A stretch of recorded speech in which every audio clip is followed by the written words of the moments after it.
The Zathran Imperium had conquered 17 star systems when they encountered Earth. Their tactical assessment was brief, dismissive, a single habitable world with primitive defenses orbiting an unremarkable yellow star at the edge of the Orion Arm. Their strategic algorithms predicted a 98% chance of total capitulation within 72 hours of first contact. They were wrong. Commander Vanya Kazimir stared at the holographic display, eyes burning from lack of sleep. The status indicators for Earth's orbital defense network blinked an angry red. All but 3 of the platforms had gone silent in the past 18 hours. The Zathran battlecruisers had methodically obliterated humanity's first line of defense with cold efficiency. Quantum comms are down across the southern hemisphere, reported Lieutenant Wei, her voice steady despite the dire news. Northern grid holding at 30% capacity. Evacuation status? Vanya asked, rubbing her temples. Luna shelters at 87% capacity. Mars colonies reporting successful receipt of the last 3 transport waves.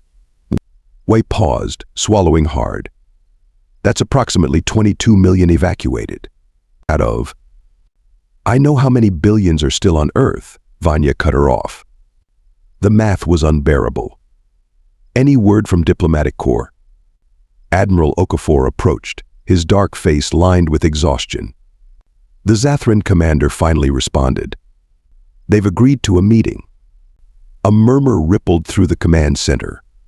It was the first break in the relentless assault since it began. Terms? Vanya asked. None specified. Just coordinates in lunar orbit and a time. 6 hours from now.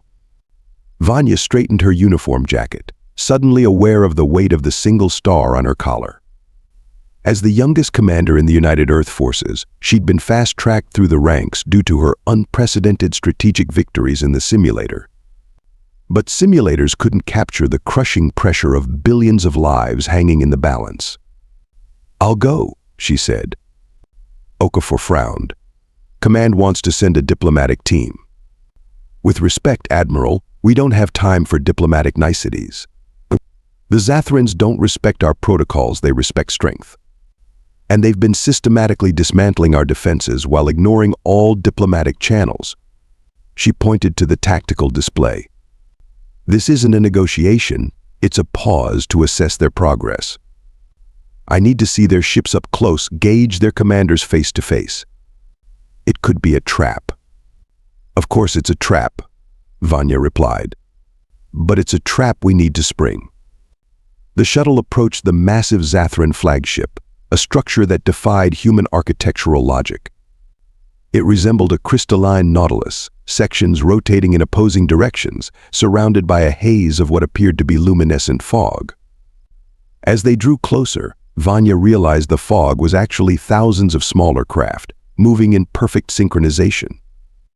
Beautiful, in a terrifying way, murmured Dr. Naveen Sharma, the xenobiologist who had insisted on joining the mission despite Vanya's objections. His dark eyes were wide with fascination behind his glasses.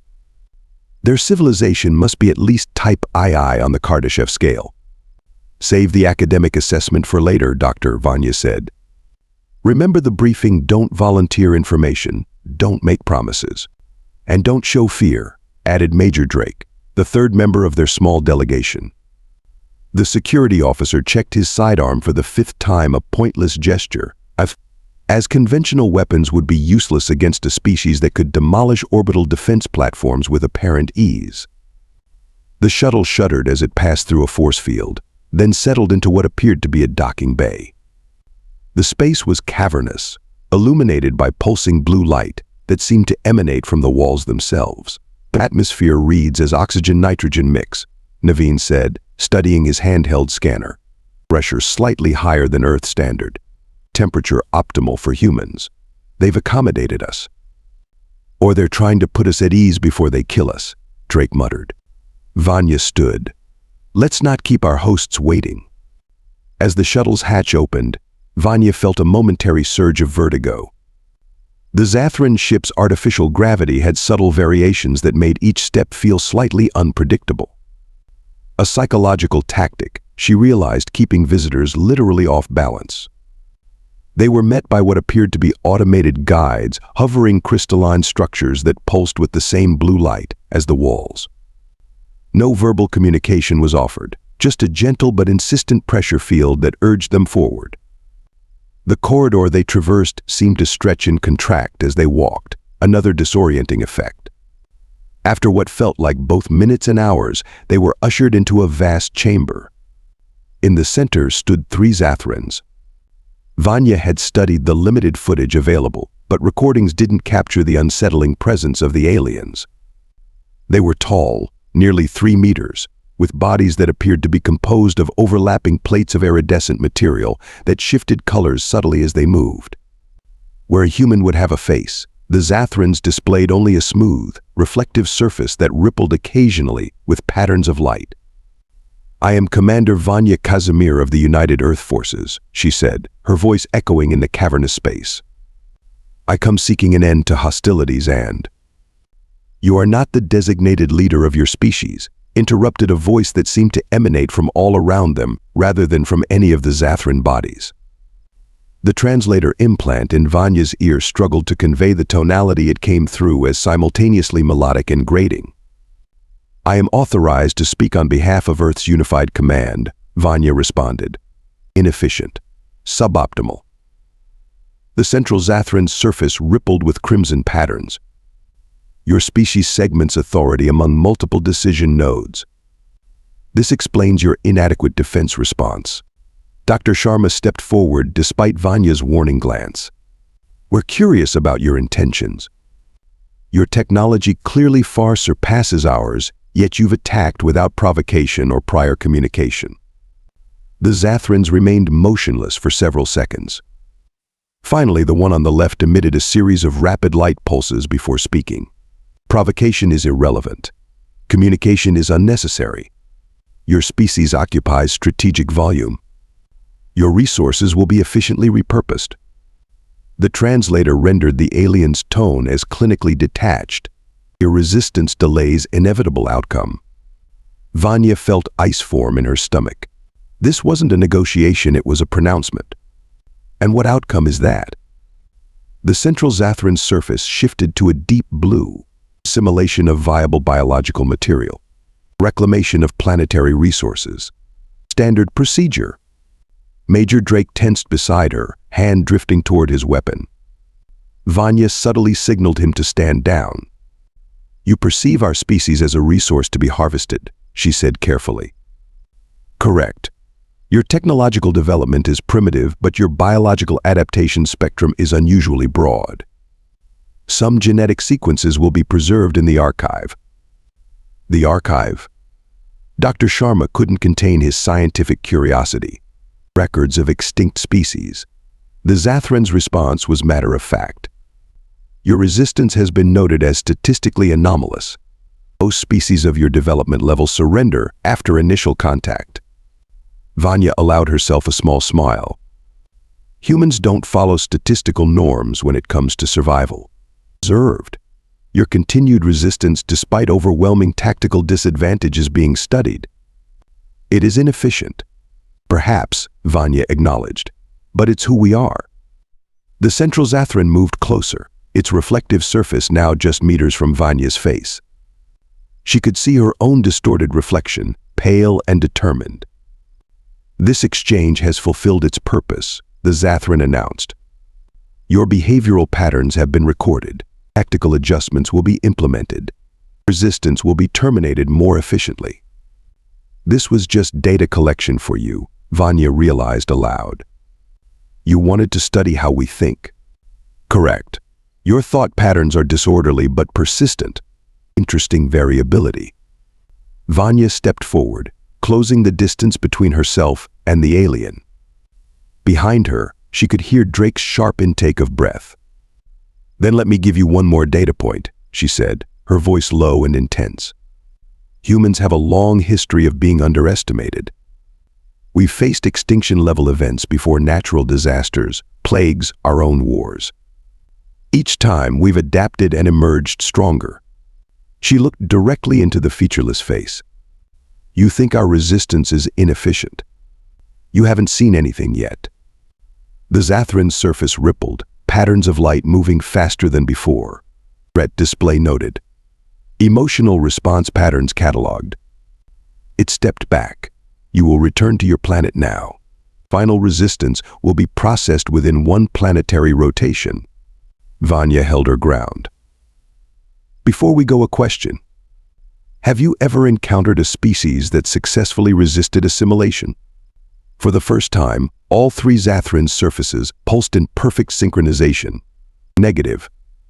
Then you're about to make history, Vanya said.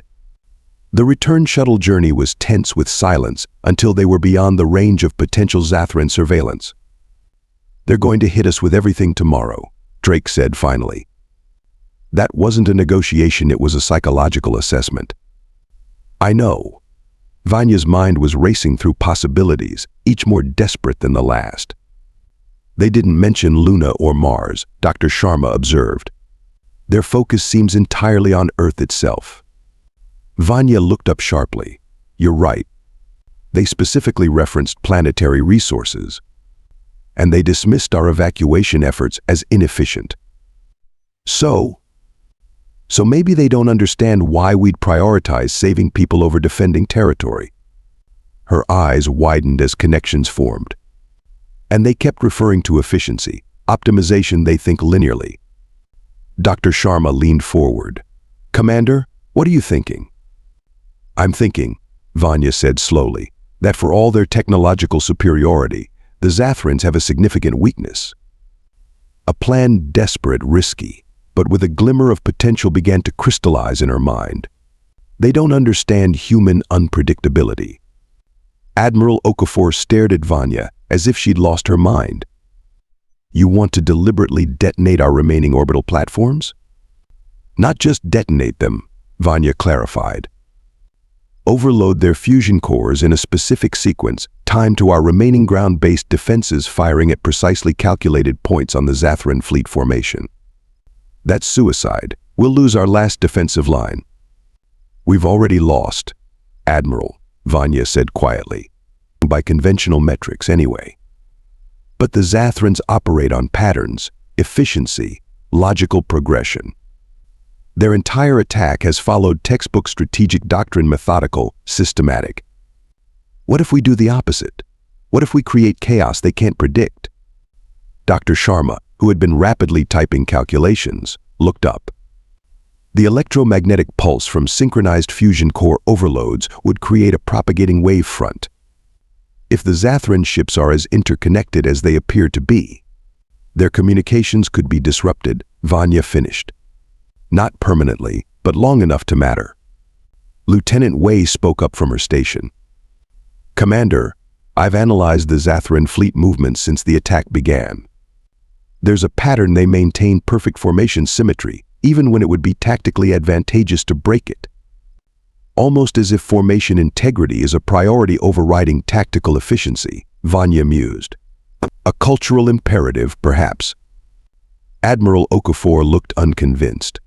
You're betting Earth's survival on a hunch about alien psychology. I'm betting on human unpredictability against alien predictability, Vanya corrected.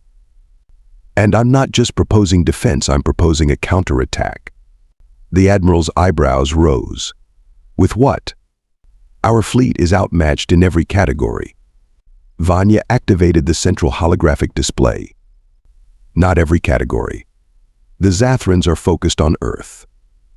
Their formations are optimized for planetary assault. She highlighted a section of space beyond lunar orbit. They've left minimal forces guarding their supply chain. Understanding dawned in Okafor's eyes. The construction platform they deployed at the L5 point. Exactly. While we create chaos in near-Earth space, a small strike team takes one of the stealth insertion vessels to capture that platform. To what end?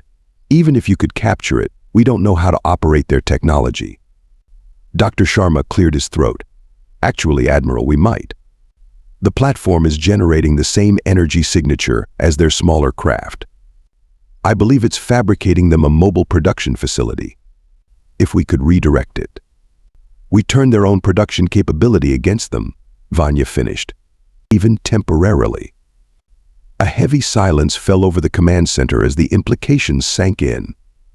Finally, Admiral Okafor nodded. "I'll take this to Unified Command." "But Commander," he fixed Vanya with a stern gaze, "if we do this, you realize you're volunteering to lead that strike team." Vanya nodded.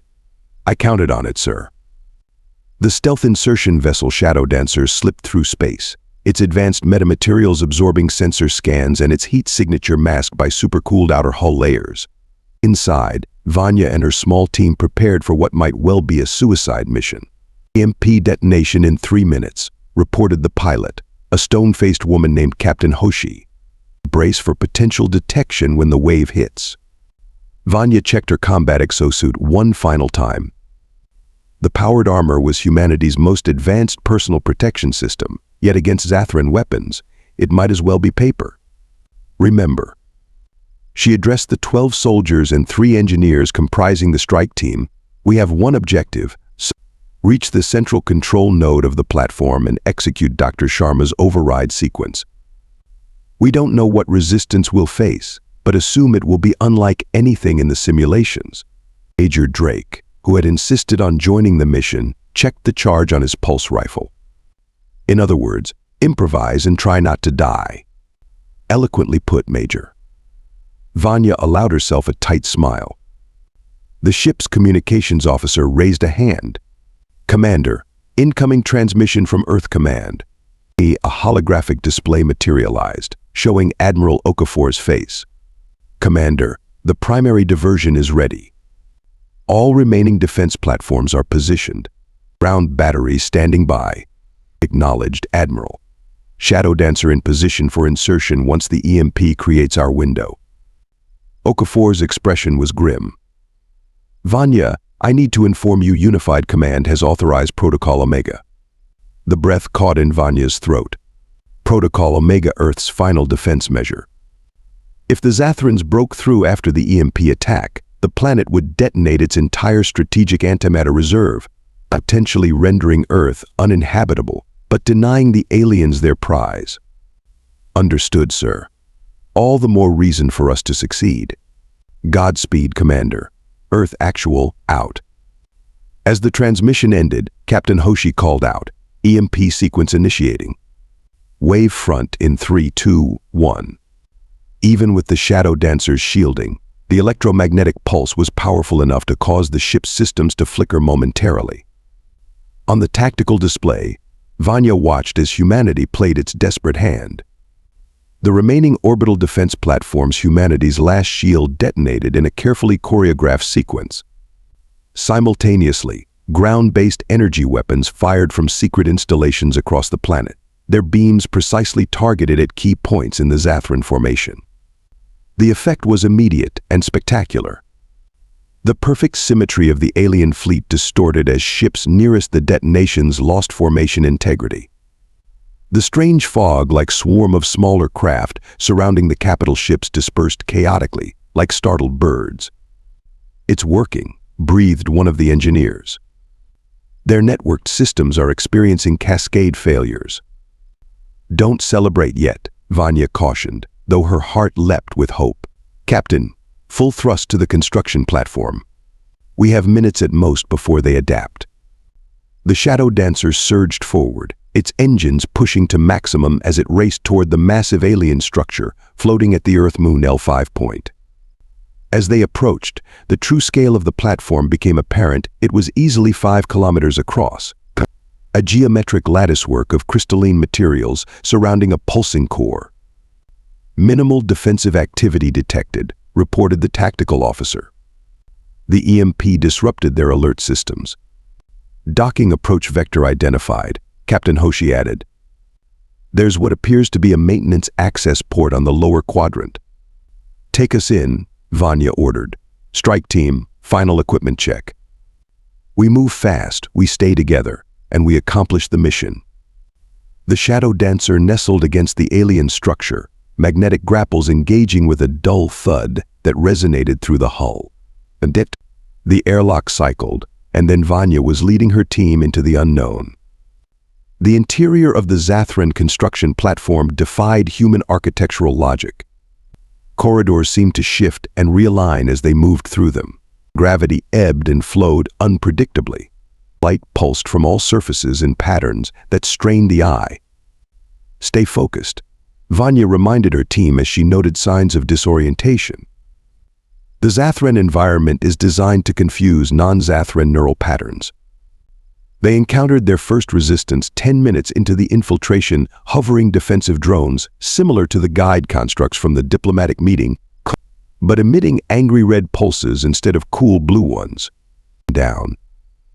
Vanya called as the drones fired energy beams that left scorch marks in the crystalline walls. Major Drake rolled to a firing position and triggered his pulse rifle. The weapon's projectiles designed to disrupt energy fields passed through the first drone without effect. Conventional weapons ineffective, he reported unnecessarily.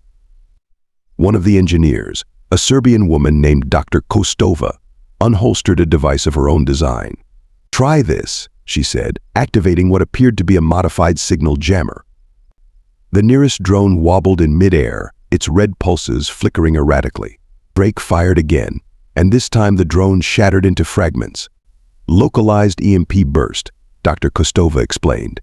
"Short range, but it disrupts their coherence field." "Mass produce those when we get home," Vanya ordered. "Now move, we need to reach the central node before the Zathrans realize what we're doing." They fought their way deeper into the labyrinthine structure, losing 2 soldiers to unexpected traps and another to a sudden gravitational inversion that crushed him against a ceiling that became a floor. The remaining team pressed on, guided by Dr. Sharma's remote analysis of energy flows within the platform. Finally, they reached what appeared to be a central chamber, a vast spherical space dominated by a pulsing crystalline formation that hovered in midair and surrounded by streams of data visualized as flowing light. The control node confirmed one of the engineers, consulting his scanner. "But it's not like any computer system we've encountered. It appears to be alive, in some sense. Can you interface with it?" Vanya asked, attempting now. As the engineers worked to establish a connection, Vanya's comm unit crackled with an incoming transmission. Commander Admiral Okafor's voice was tense. "The Zathrans are recovering faster than anticipated. The fleet is reforming. We estimate 8 minutes until they resume a full attack capability." "Understood. We're at the central node now. Be advised, we're detecting energy signatures consistent with reinforcements arriving from outside the system. If you're going to turn that platform, it needs to happen now." Vanya turned to the engineers. "Status? We've established a partial interface," reported Dr. Kostova. "But we can't penetrate their security protocols. It's not just encryption, the system actively rewrites itself to counter our intrusions." Vanya studied the floating crystalline structure. Something about its pulsing pattern seemed familiar. "It's communicating," she realized suddenly. "Not just processing, communicating. The patterns match what we saw on the Zathrans' faces during the meeting." She approached the floating crystal, ignoring the warnings from her team. Standing directly before it, she spoke clearly and confidently. "This is Commander Vanya Kazimir of Earth. I claim this platform by right of combat." The crystal pulsed rapidly, patterns shifting across its surface. "It's scanning you," Dr. Kostova warned. Vanya held her ground. "Your primary directive is efficiency. The Zathran fleet has been compromised. Earth defenses have proven more effective than predicted. Continuing the attack is inefficient." The crystal's pulsing slowed, then stabilized into a steady rhythm. "Redirect production capability," Vanya continued, hoping her intuition was correct. "Optimize for defensive operations." For several agonizing seconds, nothing happened. Then, the crystal flashed brilliantly, and the entire chamber hummed with energy. "Commander," the tactical officer called, amazement in his voice. "The platform is changing configuration. The production units are reorienting." On the tactical display, Vanya watched as the construction platform began generating new craft, but instead of joining the Zathran attack fleet, they formed a defensive perimeter around the platform itself. It worked, she breathed. But it won't hold for long. Once the main fleet realizes what's happened. Commander. The communications officer interrupted. New contacts appearing at the edge of the system, massive energy signatures, unlike anything we've seen. Vanya's heart sank. The Zathran reinforcements had arrived sooner than expected. Earth's last desperate gambit had bought mere minutes, not the hours they needed to evacuate more people. Get me a visual, she ordered. The tactical display shifted, showing the outer reaches of the solar system. 3 massive ships had appeared, their design unlike anything Vanya had seen before, sleek, organic-looking vessels that seemed to flow rather than fly through space. Those aren't Zathran designs, Major Drake said, voicing what everyone was thinking. Incoming transmission, reported the communications officer. It's directed specifically at you, Commander. Puzzled, Vanya nodded. Put it through. A holographic display materialized, showing a being that was undeniably alien yet shockingly familiar. Humanoid in basic form, but with iridescent skin that seemed to contain shifting galaxies within its depths. Its eyes, 3 of them, arranged in a triangle, regarded Vanya with unmistakable intelligence. Commander Vanya Kazimir of Earth, the being spoke, its voice melodic and precise. I am Sentinel Zathran of the Galactic Concord. We have been monitoring your conflict with the Zathran Imperium. Vanya struggled to process this development. You've been watching us fight for survival? We have been evaluating you, the alien corrected gently. The Concord has strict protocols regarding intervention in conflicts between non-member species. We were facing extinction. Many species face extinction when they encounter the Zathrans. Few demonstrate the resourcefulness, courage, and unpredictability that your people have shown. Zanthora's expression shifted in a way Vanya couldn't quite interpret. Fewer still managed to capture and redirect a Zathran construction platform, a feat never before achieved in the recorded history of Concord observations. An understanding began to dawn. This was a test. A necessary evaluation, Zathran acknowledged. The Zathrans are a known quantity, efficient, predictable, ruthlessly expansionist. Your species was an unknown variable. Your response to existential threat reveals much about your potential. Our potential for what? For joining the greater community of spacefaring civilizations. The Concord maintains balance among thousands of species across this spiral arm. We intervene only when necessary and when a species demonstrates qualities that would contribute to our collective knowledge and strength. On the tactical display, Vanya could see the Zathran fleet holding position. They had stopped their attack the moment the conquered vessels appeared. You have power over the Zathrans, she realized. We maintain certain boundaries that even the Imperium will not cross, Zathran confirmed. They have been contained for several millennia.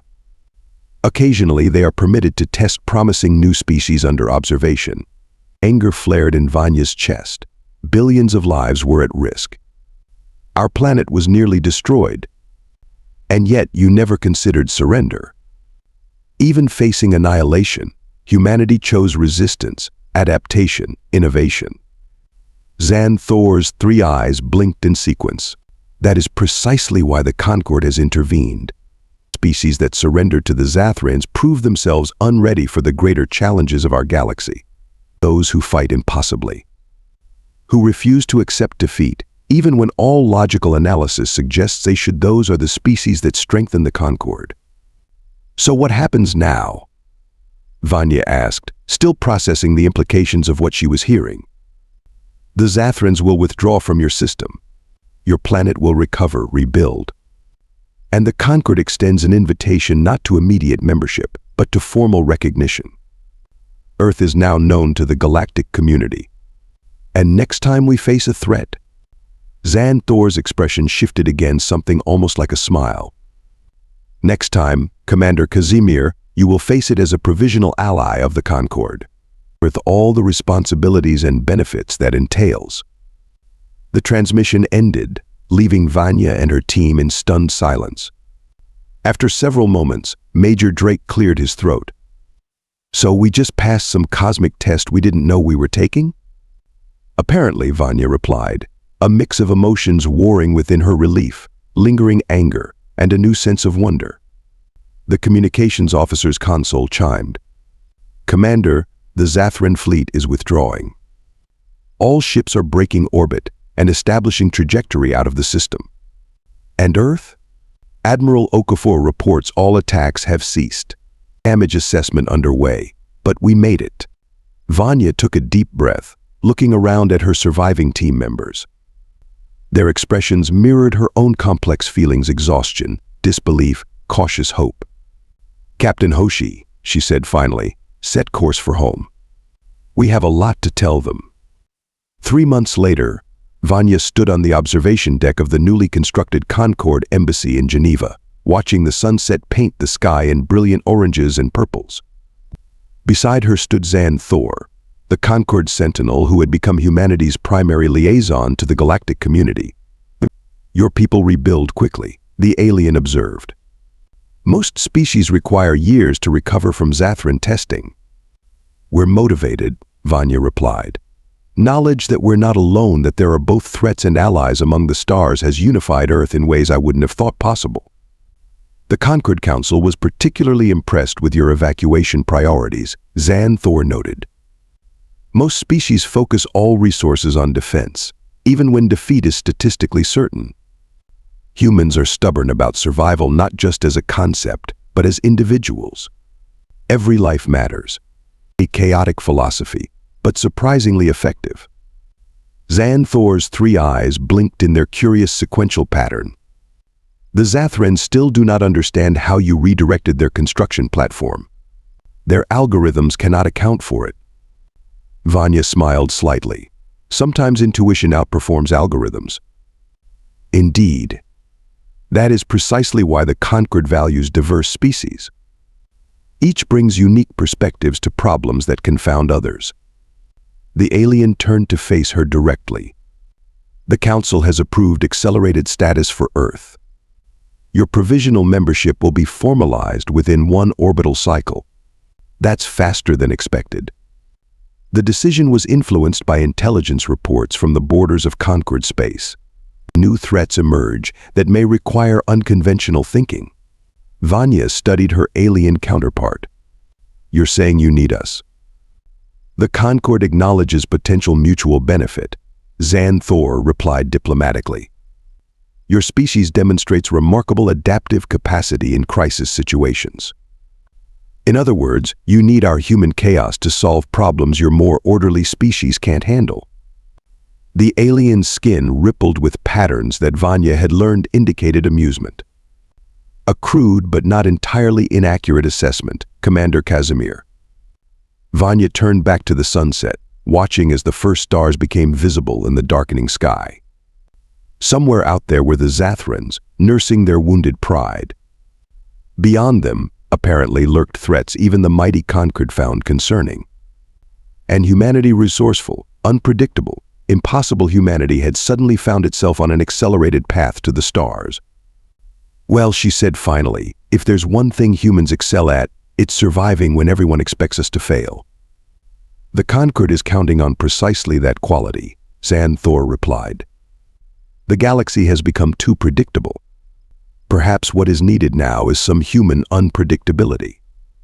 Vanya smiled as the last rays of sunlight faded from the horizon.